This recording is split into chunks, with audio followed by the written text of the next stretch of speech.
Our live team coverage now with our two reporters in the field. Kristen Allen giving us a closer look at damage in the Green Bay area. We start with Emily Roberts live in the Kaukauna area. And Emily, we're learning more about how these storms are impacting people. Tammy, more than 50 people in the area can't go home right now because of these storms. The city says they're in temporary shelters right now, and the Red Cross is helping. It's such a tough situation for so many people, and the damage is so widespread. So take a look at this behind me here. I'll take a step away so you can get a better look at just how big this tree is. You can see in comparison to the house, it reaches the roof, even it would go beyond, and it is just completely uprooted. Crews over there, professional tree removal companies, and just neighbors helping neighbors with their chainsaws getting this handled. And that's what a lot of streets in the Kaukauna area look like right now. It's going to take a lot of work to get all these trees taken care of. Take a listen.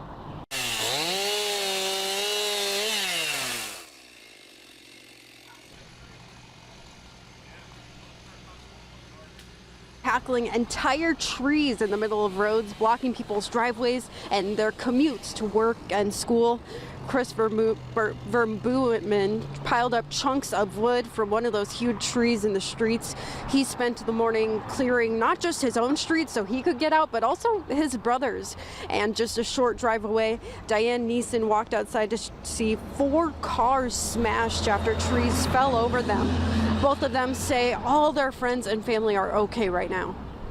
I woke up at about 6 o'clock this morning and walked up here to my brother's, check with him, and it looked like a war zone for like 6 blocks from here. It was pretty bad. There's trees everywhere now.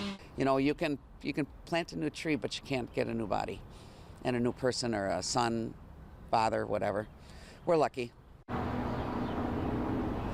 Again, anyone without power can charge their phones at the street, park, and recreation building in the community room. So important to check up on your friends and family because they could really need that information right now. Emily, thank you. Live in Kaukauna this noon, and we continue our team coverage with Kristen Allen live in Green Bay. And you've been talking with neighbors, Kristen.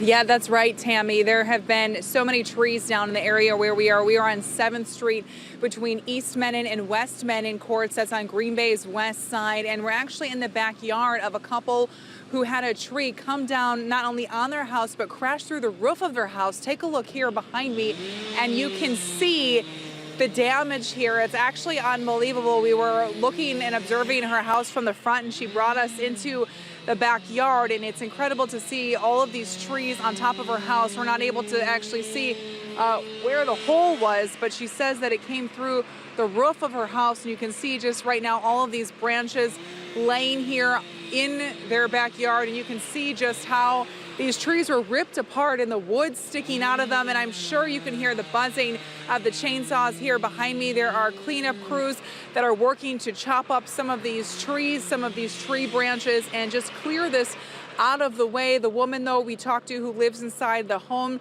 describes it as a very, very scary experience, but she's just grateful that her and her husband are okay. It was the crack of thunder, sounded like shattering glass, and it just lit up all through the house. And my husband was in his bedroom, sitting on the bed, and he's calling me. The whole ceiling on his side of the bed fell in. And you can see the cleanup crews here, the tree removal companies in the yard next to hers, kind of working on both yards right here as the tree came from the neighbor's yard and collapsed over onto that fence right there. This is really going to be what it looks like for most of the day here in this West Side neighborhood. Reporting live in Green Bay, Kristen Allen, Action 2 News.